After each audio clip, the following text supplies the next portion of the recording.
Well, here we are once again. Joe Biden is going to be increasing tariffs on certain Chinese products. As many of you know, I've been critical of Donald Trump's tariffs on Chinese goods. Joe Biden is also putting some tariffs on Chinese goods. Well, not exactly the same, but should I oppose these tariffs if I thought that Donald Trump's were a bad idea? Well, let's talk about what it is that Joe Biden is doing. President Joe Biden is going to be doubling, tripling, and quadrupling tariffs on some Chinese goods this week. One major area is that the total tariff on Chinese electric vehicles is going to rise to 102.5% from 27.5%.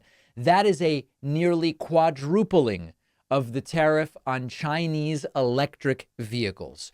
So our first step in analyzing what Joe Biden is doing is to remind ourselves, what did Donald Trump do? What Donald Trump did is impose tariffs on Chinese solar panels, washing machines, steel, aluminum, many of these from many countries, except in some cases we were disproportionately getting these things from China, semiconductors, computer components, electronic devices, various types of machinery, including those used by manufacturing companies and agricultural companies. Products such as clothing, furniture, and toys saw tariffs imposed. So the question is, are tariffs on China just plain bad? Or could there be a reason why Trump's tariffs weren't a good idea and Joe Biden's on Chinese electric vehicles are a good idea? Well, let's take a couple of perspectives on this. A libertarian would say, all of these tariffs are bad. They are distorting markets. A libertarian would say, leave the market totally open. It is true when cheaper and seemingly very good electric vehicles, and by the way, some of these new Chinese electric vehicles do seem excellent, absolutely excellent. There is no doubt. The libertarian would say, let them come into the United States with no tariff. People will go to them. It will push competition to drive down the cost of American-made electric vehicles, and it will force automakers to improve them in order to compete with the cheaper and excellent Chinese electric vehicles. That's not a terrible perspective, to be honest, when it comes to electric vehicles. It is likely the perspective that will advance electric vehicle technology and bring prices down as quickly as possible, but it will temporarily hurt the American economy during this period during which Americans say, hey, the Chinese EVs are better and they're cheaper. I'll buy that.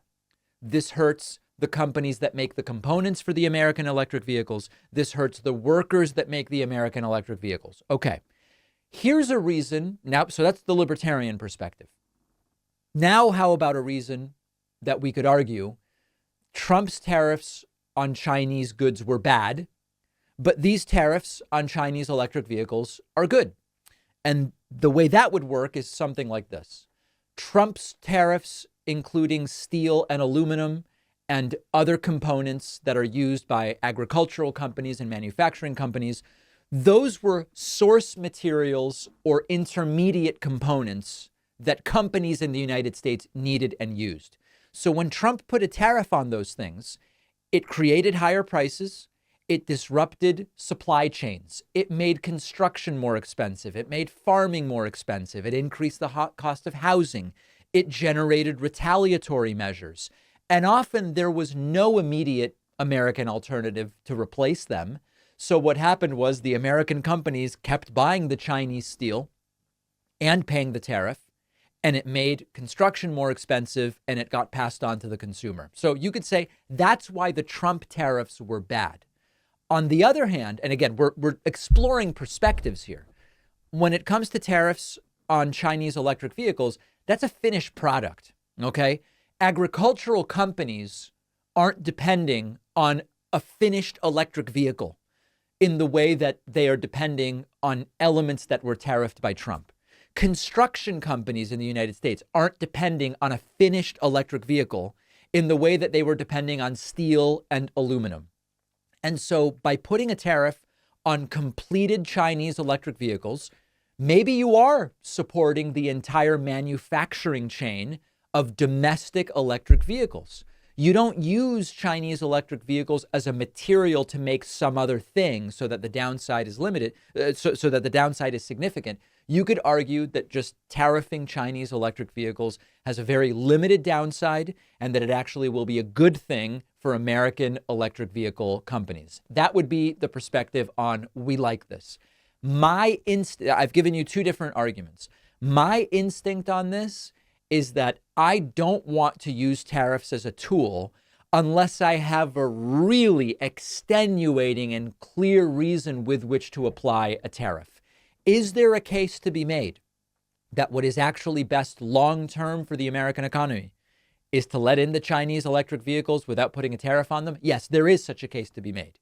Is there a case to be made that you are actually in the immediate supporting American workers by putting a tariff on Chinese electric vehicles? Yes, there is. And so to answer whether this is a good idea or a bad idea, we need a much more detailed analysis that should be done specifically of the electric vehicle market. Hopefully we will get it.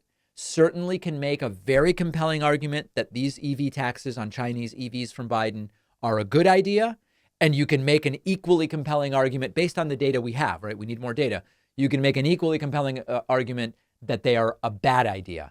I want to hear from you. info@davidpakman.com. What do you think? Radical and repugnant Republican Congresswoman Marjorie Taylor Greene has done an interview with Fox News propagandist Maria Bartiromo that is once again raising major questions about what the hell is going on behind the scenes in the Republican Party with MAGA Mike Johnson, with the failed former President Donald Trump. Now, one of the very interesting things that Marjorie said to Maria Bartiromo is that privately, Trump has said to her, we may need to get rid of MAGA Mike Johnson as speaker. What is interesting about this is that publicly, when Marjorie's attempt to oust MAGA Mike Johnson failed, Trump said Marjorie's good, but this is not the time to remove MAGA Mike Johnson.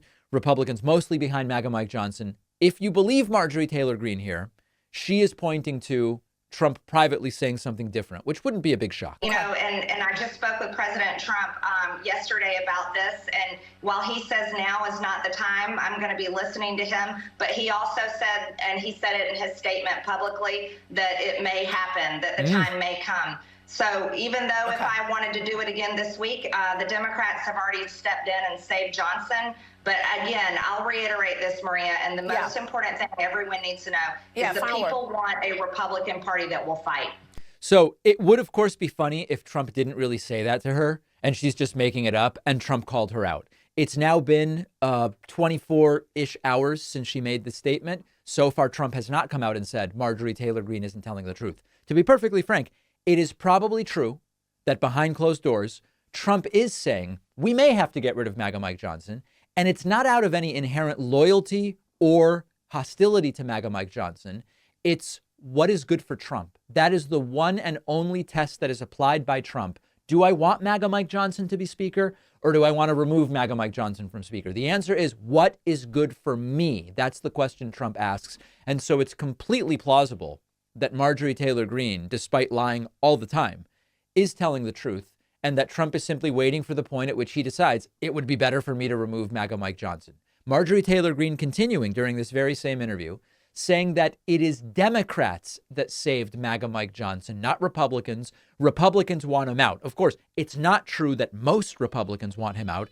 Only a few do. Let's listen to what she said about that. Eliminate the special counsel. Look, people are trying to figure out where is the crime that President Trump committed as he sits in that Manhattan courtroom all day. Why do you think Mike Johnson won't defund Jack Smith?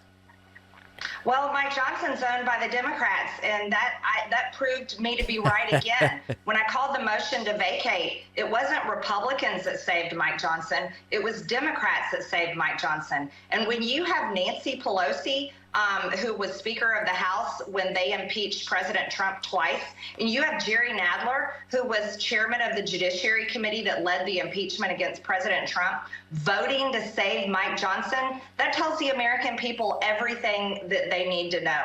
Mike Johnson is owned by the Democrats and refuses to protect President Trump, even though he runs down to Mar-a-Lago every chance he gets and hugs him as tightly as possible. So from our perspective, as people who just want to see the demise of Trump and the demise of the movement, that includes Marjorie Taylor Greene and people like MAGA Mike Johnson, I want to see them all go. If you say to me, well, are you with the Trump faction or the Marjorie Taylor Greene faction or the MAGA Mike Johnson faction? At this point, they're essentially the same faction, and I want all of them to go. They all have no business in American politics and only degrade the structure and the integrity of American democracy.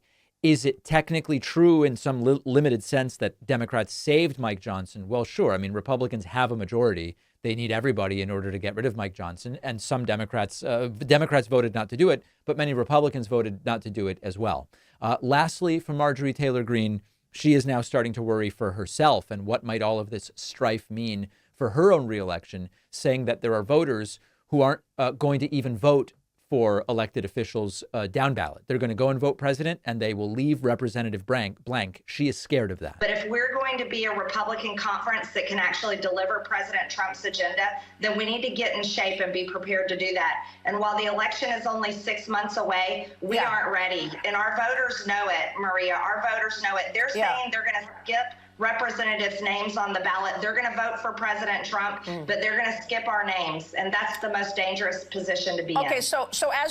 Now, I have absolutely no idea whether that's true in large numbers. If you are a MAGA Republican, are you really going to go out and check the box for Donald Trump and say, oh, I see another MAGA person on the ballot, I'm going to skip voting for that person altogether? Sort of hard to believe.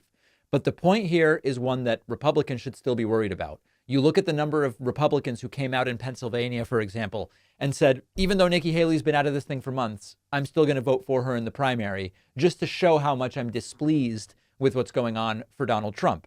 It is certainly theoretically possible that there will be people who are happy with Trump, but want to show that same displeasure with people like Marjorie Taylor Greene. The funniest part of that entire interview is Marjorie Taylor Greene saying, allowing us to enact Donald Trump's agenda. What agenda? And remember that as far as policy goes, Trump vaguely waxes poetic about executing drug dealers, putting them to death, and, deporting I think he calls them mental patients that have emptied out into our... It's imaginary stuff. There is no actual agenda. And that's the funniest part. There is no agenda to enact, and she's worried they won't be able to do it. Let's skip all of this and make sure none of these people have access to power. That would be my preference. I hope that we make it a reality. Don't forget that the best way to support the David Pakman Show is by becoming a member, which gives you access to the daily bonus show, the regular show with no commercials. You also get access to our entire archive of every episode dating back a really long time, and plenty of other awesome membership perks. Go to joinpakman.com, joinpakman.com. The David Pakman Show is an audience-supported program. We depend on your support to do what we do. There's no larger media conglomerate of which we're a part. There's no funder, wealthy guy or gal or organization that sends us money. We built this thing from the ground up, brick by brick. I did a presentation the other day about the business of independent media and can a show like this be sustainable? And we talked about revenue track. We had years during which our revenue was zero. And I'm not saying it was low. I'm saying it was zero. This was an all volunteer thing that almost ended at the point at which it was time for me to find some real job that earned money. And thanks to the membership program, slowly but surely going from 0 to 0.1 to 0.2% of our audience supporting us directly, we built this thing, which has now outlasted who knows how many other attempts at building similar things. And it's thanks to you. So I would love it if you got yourself a membership at joinpakman.com. We just invested a bunch of money in a totally new website and a whole new member experience for the member version of the site, the member portal of the site. It's working really well. We have a soundboard that you have access to. That is a frickin' predator right there. You get access to the Alex Jones audio drops and everything else. But most importantly, we do an extra show every single day for our members. And we also provide the main show, what you're listening to right now, with no commercials in audio or video format much earlier in the day than it is otherwise made available. So I encourage you, go ahead and grab a subscription at joinpacman.com. We do have a coupon code.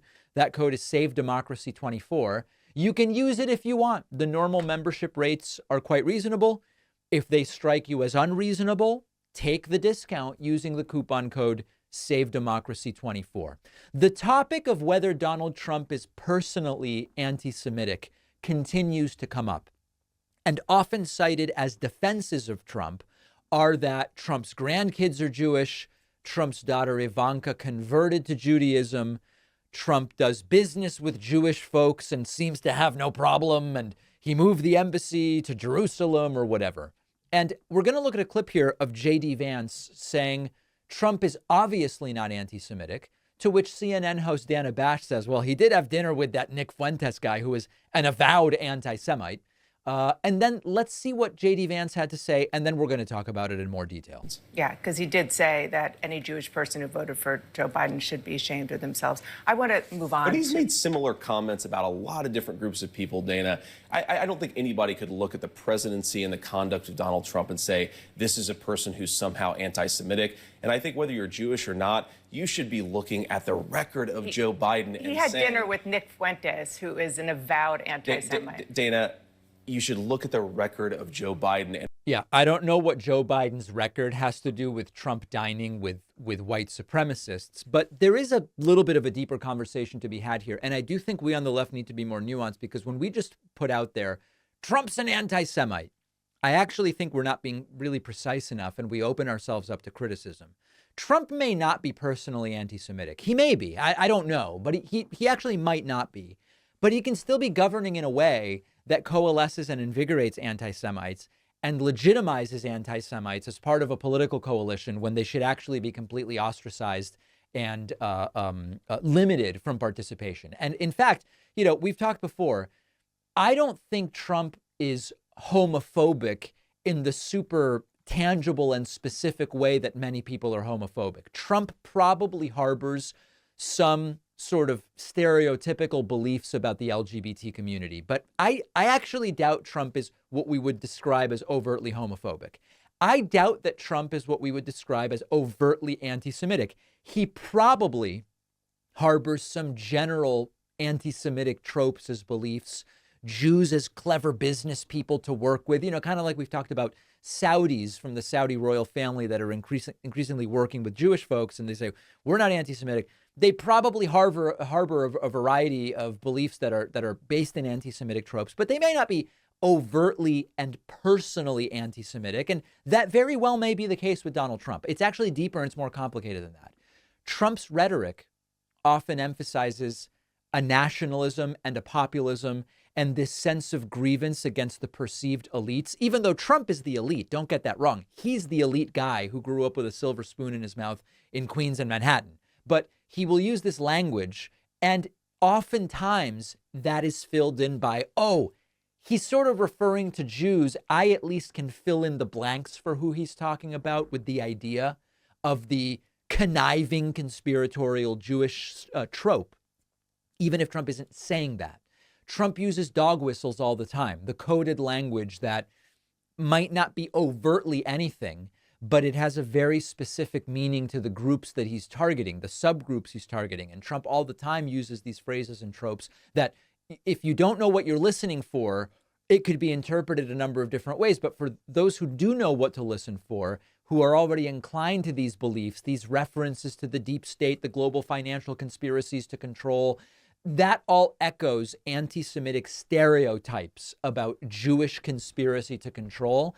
And it titillates the people that believe that stuff, and they circle the wagons around Trump.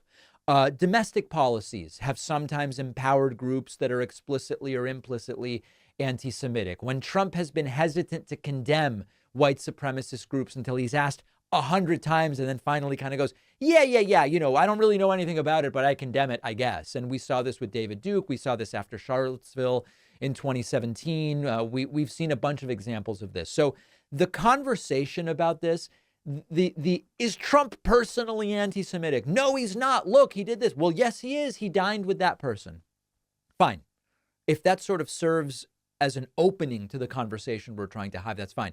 The more important question is, who has he activated and welcomed as legitimate voices within the political discussion? And you need only look at the pool parties at Mar-a-Lago to understand the ways in which, Trump's beliefs aside, I'm sure Trump loves his grandkids as much as he loves his kids, which is still an open question how much that is, but you get my point. Despite all of that, the question is, what are the coalitions that are being built? And that's what's missing from a lot of these conversations about, is Trump personally homophobic? Is Trump personally anti-Semitic? We have example after example after example of Republicans preparing to reject the results of the November election unless they win and unless Donald Trump wins. Last week, I gave you examples of Laura Trump, Tim Scott, and others saying, well, if they don't count the ballots by this time of night, that would be fraud, it would be rigged, it would be evidence that it was stolen. If Trump doesn't win, it would be evidence it was stolen because it's so obvious that Trump will be winning. And we have more examples, and this is a particularly pernicious one. You may remember that Lindsey Graham was one of the officials on the phone after the 2020 election trying to pressure Georgia officials to flip the results from Biden to Trump. He was interviewed yesterday by NBC News' Kristen Welker, was asked, will you accept the results of the 2024 election no matter who wins? And he says, yes, if there's no massive cheating. And he says, listen, I accepted the 2020 results. That's not the way I remember it. Take a listen to this. Will you accept the results of the 2024 election no matter who wins? Yeah, I'll accept it. If I think, if there's no massive cheating, I accepted 2020. Here's what I would say. President Trump is poised to win. He said last night, when it comes to Israel, I will have their back. I will give them what they need. Bernie Sanders is wrong about the polling here. Most Americans, 80%, side with Israel.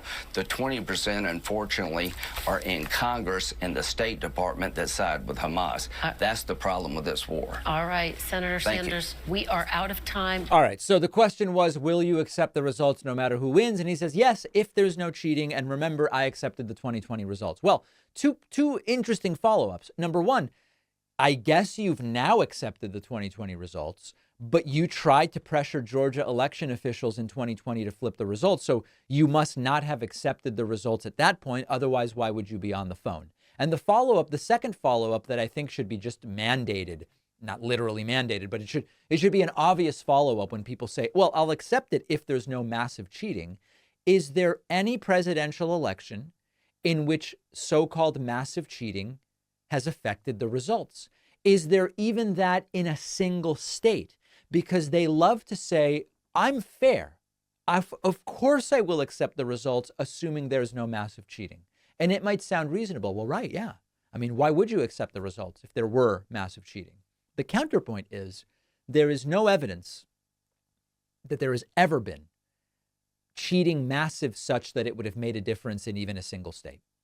And the way they say this alludes to 2020, where they're kind of trying to allude to, in 2020, there was massive cheating that affected the results. So as long as we don't have that again, of course, I will accept the results, except that that's not actually what happened in 2020. So we do need more follow-up with these folks during these interviews. And there's no doubt that Lindsey Graham is kind of trying to placate or kowtow to those absolute worst of the worst folks who still believe 2020 was stolen. He is setting up to again question the results. And of course, Kari Lake is as well. Let's talk about that next. Also gracing the screens of those watching Fox News propagandist Maria Bartiromo this week was failed Arizona Republican gubernatorial candidate Kari Lake, who also is now running for U.S. Senate. So Maria Bartiromo had, again, these are fair questions to start with, but the follow-up is what you really need to be ready for.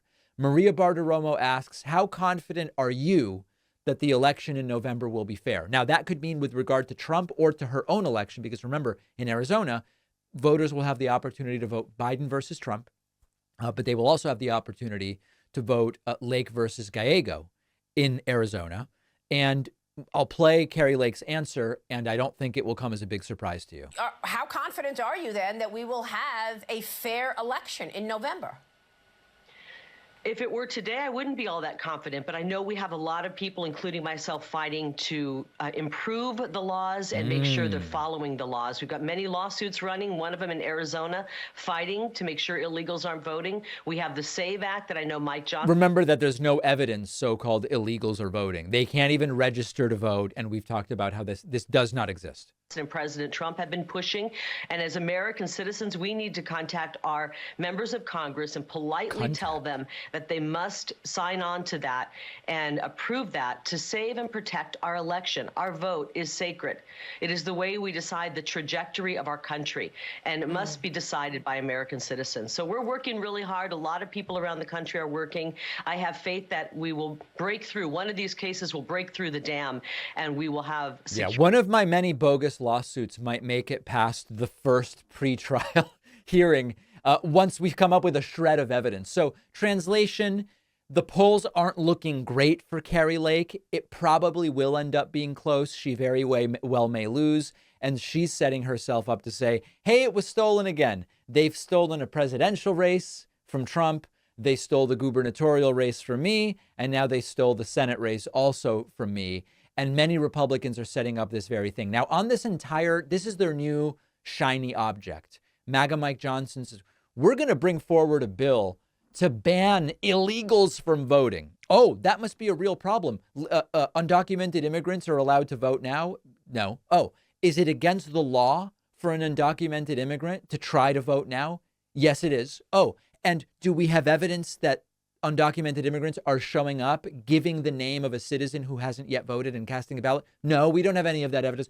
But we need a law. We need a law in order to stop this thing that is already against the law and that also isn't happening. And this is later this week. I'm going to do we've been building up this segment about every so-called conservative principle that the modern Republican Party has abandoned.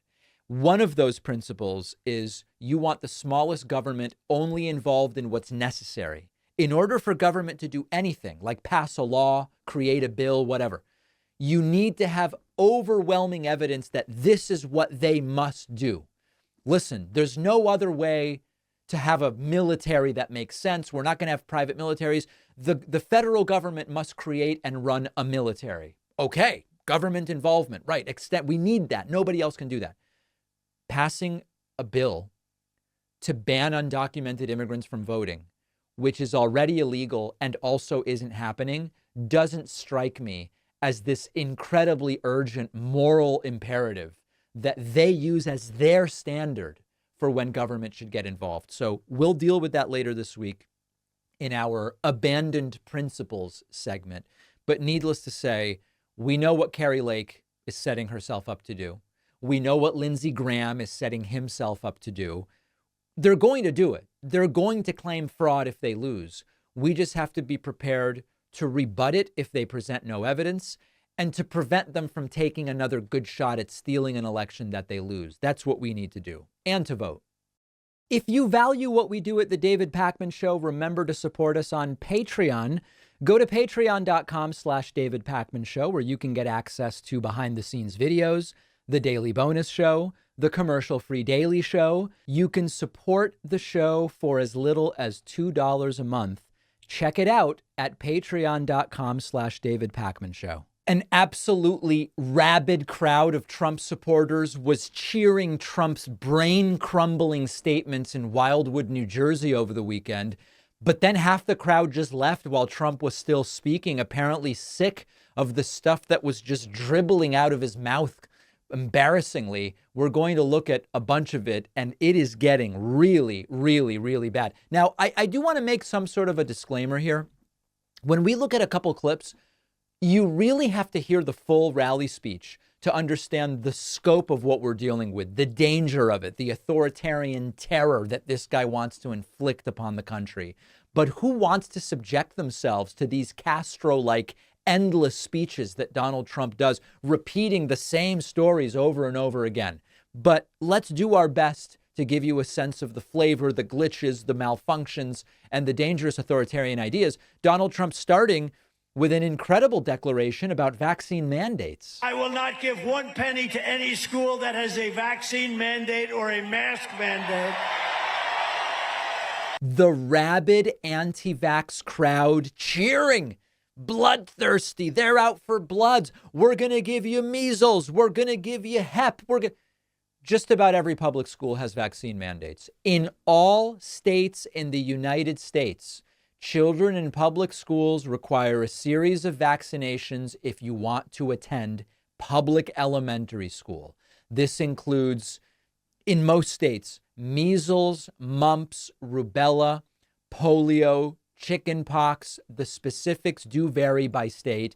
And of course, there are different degrees of exemptions. There are states that allow medical exemptions if, for example, a child has a condition that makes getting vaccinated unsafe. Okay. In addition to the medical exemptions, there are states that will say you can take a religious exemption. You can take a philosophical exemption.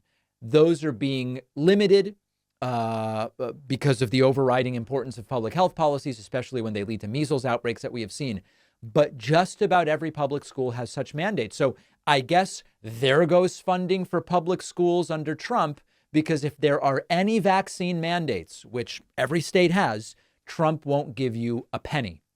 Trump, again, with another one of these scary brain glitches where he said, I think what he says is, Kari Lake by rate Satan, Kari Lake by rate Satan, but I may be misinterpreting what he says here. All done by Biden. Carried out by rate. That's right. All. Kari Lake by rate Satan. I think I actually got it wrong. I thought it was Kari Lake by Ray Satan, but it was Kari Lake by say right in, which is a completely different sort of brainworm concern, I guess we would say. Donald Trump then, at some points, rather than making up words, kind of creating new grammatical syntax. Chomsky really should get back to the core of his linguistic expertise and write a book about what's going on. Trump really pushing the vanguard of American English grammar and syntax. See if you can figure out what Trump means here. If you can, do whatever you can for the Republican Party, because what they do is they raise so much money through different groups that are not groups that are on our side. Right. The money is coming in from groups that are not groups that are on our side, or that aren't groups on our side, or they're not groups at all. Some commas or dashes maybe would clarify what Trump meant there. At another point during the speech, and at this point the crowd started to get visibly confused, Trump did a really weird rant about the movie Silence of the Lambs. Of course, a tremendous film featuring the great Anthony Hopkins and Jodie Foster. Excellent film. Trump refers to it as Silence of the Lamb. And also, he's waxing poetic about Hannibal Lecter. I don't even know what this is about. I don't think this was on the teleprompter. Let's at least pray it wasn't. Silence of the Lamb. Has anyone ever seen a Silence of the Lamb? The late, great Hannibal Lecter. Yep. He's a wonderful man. Treated so unfairly. Never gets credit because the fake news media wouldn't tell you what Hannibal Lecter was a great guy. Great guy. Would have supported me if I ran back then. Oftentimes would have a friend for dinner. Remember the last scene? Excuse me, I'm about to have a friend for dinner. As this poor doctor walked by. I'm about to have a friend for dinner. Yep. But Hannibal Lecter, congratulations, the late, great Hannibal Lecter. We have people that are being released into our country that we don't want in our country. Yeah. Okay. More substantively, in a sense, Trump pushes, like, at least connected to some real political issue, Trump pushes again the disgusting lie that mothers in blue states murder their born babies and that Democratic political officials approve of the murder. The radical Democrat extremists get their way, they will have a federal law on abortion in the 8th and 9th month and even executing the baby after birth. It's okay. They want to execute the baby. They have laws. You look at the governor, the former governor of Virginia, execute the baby after birth. We will decide. You remember. We don't remember because it's not happening. It was a lie from the beginning. And the crowd just shocked into submission. Wow, if that's what they're doing in Virginia, then we definitely need to vote Trump. Trump delusionally claiming that the state of New Jersey is one that he might win. Because we are going to officially play in the state of New Jersey. We're going to win the state of New Jersey. Trump is not going to win the state of New Jersey. Trump has said that he's going to win New York. Now he says he's going to win New Jersey. He will not. And then finally, here is video. Trump is still speaking. And this entire area that was full at the beginning of the speech is empty. I'll play a little bit of the audio for you. Trenton and Princeton. And this is where generations of New Jersey patriots helped build this country. So anyway, it's almost completely cleared out. Trump was still speaking. Reports are it started to get a little bit chilly. But listen, it was a little cool that night in New Jersey. I agree with that. But the crowd starting to clear out, and really a lot of them heading for the proverbial hills during this speech. So a really, really destructive speech in terms of the authoritarian delusions and wet dreams that it contained, and also a reminder that this guy is not well. If you thought that was bad, I want to show you another video that a number of people in the audience sent me over the weekend. All right, I want you to listen really closely to this video. This is a video of Donald Trump speaking outside the courtroom on Friday on his way out. He comes out as usual holding stacks of paper. And I don't know what's going on here, but there is a type of slurring where it seems like Trump's lips and tongue get in the way of his lips and tongue and the ability to turn noises into words and coherent speech. This is very, very weird. So it starts about 10 seconds into this clip. I'm going to play 10 seconds just to set it up. And then you'll see, and then we actually have it transcribed to see if we can figure out what's going on. If you're concerned about Biden's speech, you have to be very worried about what I'm about to play for you. Take a look, take a listen. It's a tax on the American people due to gross incompetence. And it was all started because of his energy policies, his stupid Green New Deal energy policies. And you wait till you see. If we don't win this nation is finished. You wait till you see what would happen, because all of that stuff will be closed up. He let a lot of my energy policies go through because energy was starting under what they were doing, starting to go up so high. So he let a lot of them continue, including the drilling. Okay, that's an insane sentence. Let's put it up on the screen for a moment. This is what Trump said. And you wait'll see. If we don't win this nation is finished. You wait till you see what happened, because all of that stuff will be closed up. He let a lot of my energy policies go through because energy was starting under what they were doing starting to go up so high. So he let a lot of them continue, including the drilling. Wait, so he allowed the drilling to continue? I thought the problem was that Biden did not allow the drilling to continue. What are you talking about? And what do you mean NRC was starting under his? His what? What was the NRC starting under? This is extraordinarily weird. Let's just look at it once more.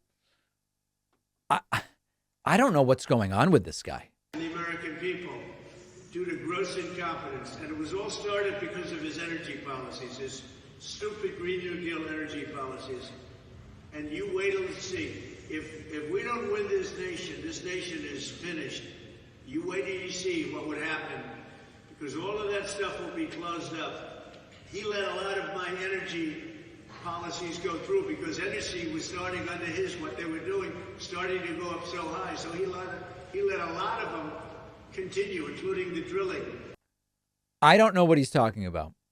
And for everybody who wants to say Biden has slowed down in the last 10, 15 years, I'm with you.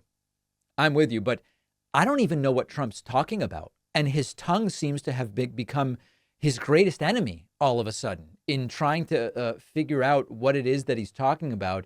And he has a New York Post headline here that seems to say, Biden claims inflation was 9% when he came into office, when it was it was actually 14% or 1.4%. I don't know what is happening here, but this is very, very concerning. And Dr. Harry Siegel and Dr. John Gartner and Dr. Liz, who we've talked about, all predicting it's going to get worse. It very much seems to be getting worse. That's true. Let's take a quick break, see if we can figure out what's going on, and then I'll be back. Follow us on social media. Interact with the David Pakman Show community. See exclusive content. See when we're taking calls live. And stay up to date on other big show announcements. We post daily. Find us on Reddit, Twitter, Instagram, Facebook, Discord, and TikTok. The sad and tragic decline of Russell Brand into conspiracy nonsense is lamentably continuing, and it doesn't make me happy to see this. I always say, if there's anyone that can be a voice for reason and getting more people engaged in the political process in productive and positive ways, we should welcome that. Half the country at least doesn't really pay attention to what's going on. Even many of the people that do vote every 4 years don't have a damn clue what the hell is going on. So it would be great if Russell Brand could be a voice for empiricism and positivity. He's now promoting ivermectin. That's where we are. You may recall that ivermectin is an anti-parasitic drug, much touted by some COVID skeptics as the real way to prevent or treat, or both, COVID-19. Russell Brand is now pointing to former CNN host Chris Cuomo, who, this is wild, Chris Cuomo now says that he's prophylactically taking ivermectin. We're going to get to the science of it because I would actually argue it's even crazier to be talking about ivermectin now because now we know it doesn't work. Before, it was just asserted that it worked and we didn't have evidence one way or the other. Now we know it doesn't work for COVID. But here is Russell Brand talking how great it is that people are realizing, and he cites Chris Cuomo and plays a clip of Chris Cuomo. Take a listen to this. Well, now we know that ivermectin isn't bad for you. And CNN anchors like Chris Cuomo, who you've probably heard of, are using ivermectin themselves. Let's track where Chris Cuomo was and where Chris Cuomo is. And again, like to his credit, he's publicly admitted this transition. Ivermectin, a dewormer, really? They are shaming themselves. No one has to shame them. They're shaming themselves. No, they need to be shamed. Yeah. They need to be called out and shamed, brother. Well, let's have a look at what Chris Cuomo's saying in 2024. Right. I am taking a regular dose of ivermectin. Ivermectin was a boogeyman early on in COVID. You couldn't talk about it. That was wrong. We were given bad information about ivermectin. The real question is, why? Everyone's going to say Joe Rogan was right. No, Joe Rogan was saying, yeah, he was right. That's amazing. No, Joe Rogan. No, wait, actually. No, that is true. So they were wrong to play scared on that.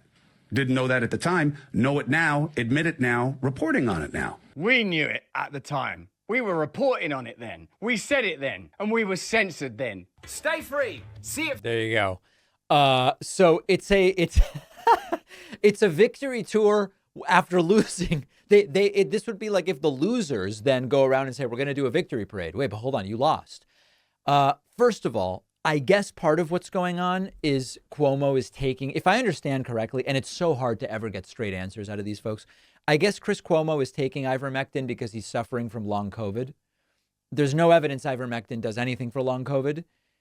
Not getting COVID is the best way to prevent long COVID, and being vaccinated if you get COVID is the next best way to prevent long COVID. It's a little late, though, to be getting on the ivermectin bandwagon right now as far as COVID is concerned. There was a point, when Russell Brand says we were censored. Were you? Or did we just ask for information? There was a point when people like Russell Brand were pushing ivermectin, where we didn't have multiple large trials that showed whether or not ivermectin was effective for COVID or long COVID. Now we do.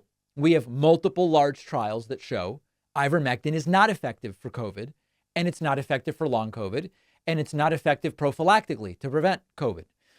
It is true that ivermectin is not the most dangerous drug in the world, but it can have serious side effects. And I don't know about you, my approach is to limit what I take unless there is a very clear benefit and I understand the risk profile and I've decided it makes sense to do it. I'll give you an example.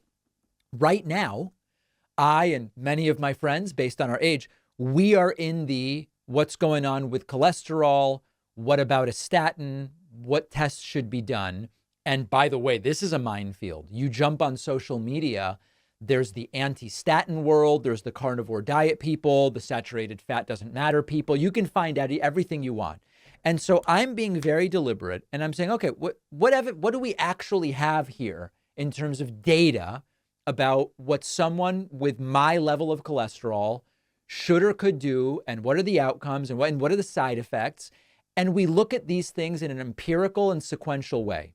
It is true that ivermectin in general is not the most dangerous drug, but there are potentially serious side effects. It can exacerbate the risk of cardiac arrhythmia, myocardial dysfunction, increased cardiac hypertrophy, I believe it's pronounced, can be detrimental in a number of different ways.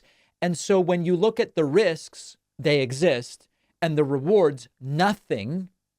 It would be very silly to take ivermectin unless you had an approved reason. If you have roundworm parasites, oh, all right, well, that's what it's for. If you have head lice, I saw something, I don't know about this, but rosacea, maybe ivermectin is sometimes used. I'm not totally sure about that. But look at everything we know now about ivermectin and COVID. So the idea that back then we couldn't talk about it, but now we finally can and we're vindicated, and now we know ivermectin is a great thing for COVID. No, now we know that it does nothing, and it potentially has side effects that I would want to avoid. So there was a point in time at which we could say, well, it's kind of unethical. It's immoral to push ivermectin because we don't really know whether it works. We have no evidence it does. We don't know for sure. It's more than that now. We now know it doesn't work, and we know of alternative treatments for COVID that are efficacious. So I don't know that I'm ready to say it should be illegal to push ivermectin. Like what, I don't know, it's speech. What does it mean? It should be illegal to push it. I'm not saying that, but it is far worse to be pushing ivermectin now than it was before. And it was pretty bad before. So that's where Russell Brand is. And it's a sad state of affairs. This really bums me out. I wasn't even going to do this story because it's hard to even explain it. I was telling some friends about it over the weekend. It really bums me out. I've said before, if you don't like my points of view, don't support the show. Don't watch the show. If you don't like my necktie, I don't have a necktie, but that's a line from the classic film Boiler Room. Tell me whatever, right? You don't like my hair. You don't like the shirts I wear. You think I'm too conservative. I'm too liberal. I'm not liberal enough. Okay. If it's our politics don't align or you, whatever, then don't support the show, cancel your membership, whatever.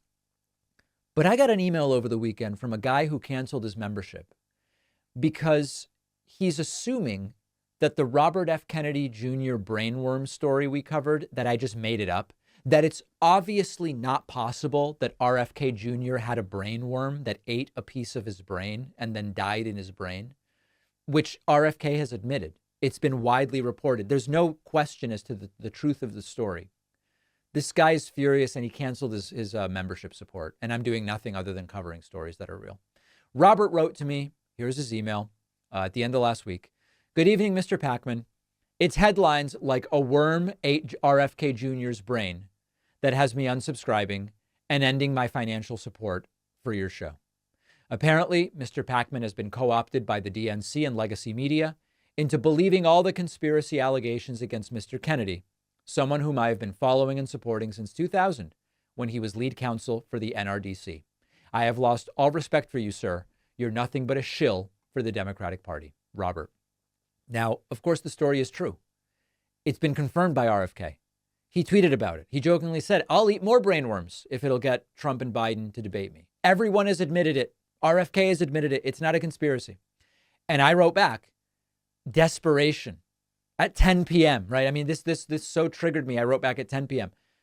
RFK admitted it. It's a literally true headline.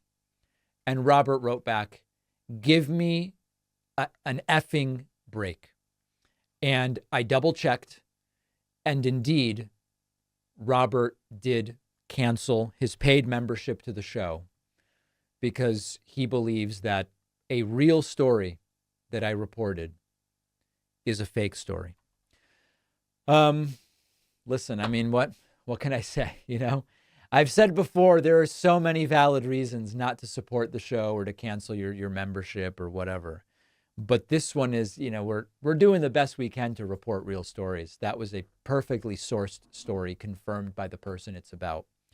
And Robert just doesn't believe it. And by the way, it also is a reminder, even when you present people with evidence, I mean, New York Times, Washington Post, CNN, Fox News, MSNBC, The Atlantic, The Daily Beast, everybody reported the story.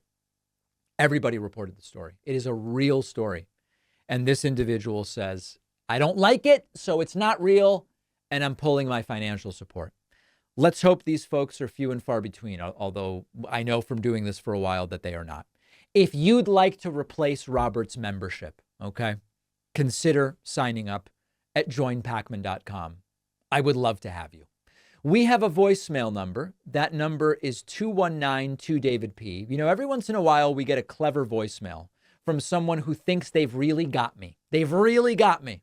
Here is one such voicemail. Let's take a listen, and then I'm going to address the substance. Here we go. Hey, David. I'm guessing you won't air this question because you're afraid to answer it. I am not afraid to answer it. I am airing it right now. Please proceed. But my question is, should we allow gay conversion therapy if we allow trans-affirming care? Oh. After all, gay conversion therapy doesn't require anybody to remove any body parts, and there's no chemical injection of hormones. And from what I understand, it's voluntary.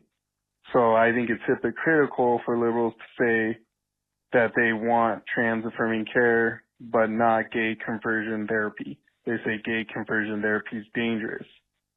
So I'm curious what your thoughts would be on that, or if you're actually, my guess is you probably won't answer the question. All right. This guy thinks he's got me so dead to rights that I just am not going to tackle this question because obviously there's no sensible way to answer it. So here's a super simple answer. Question is, how can someone be for gender affirming care and against gay conversion therapy?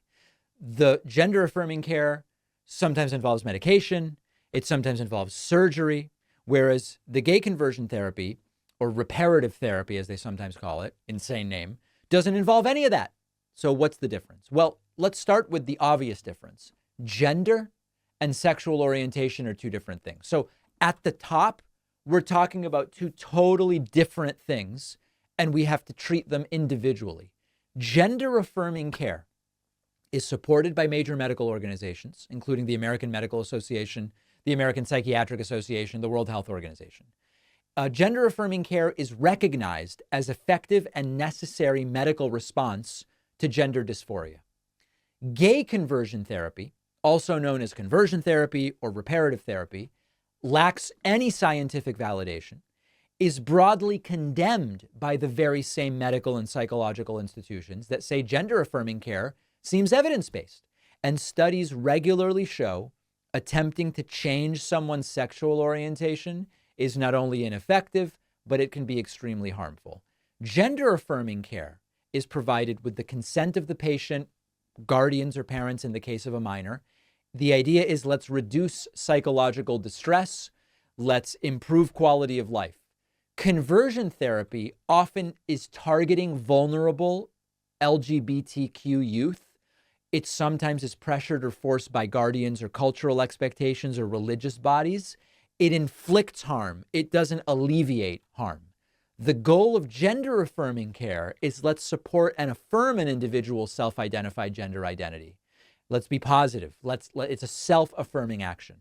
The conversion therapy seeks to deny, suppress, and quite frankly, denounce in a way an individual's sexual orientation or gender identity. It's sometimes used to try to talk people out of that as well.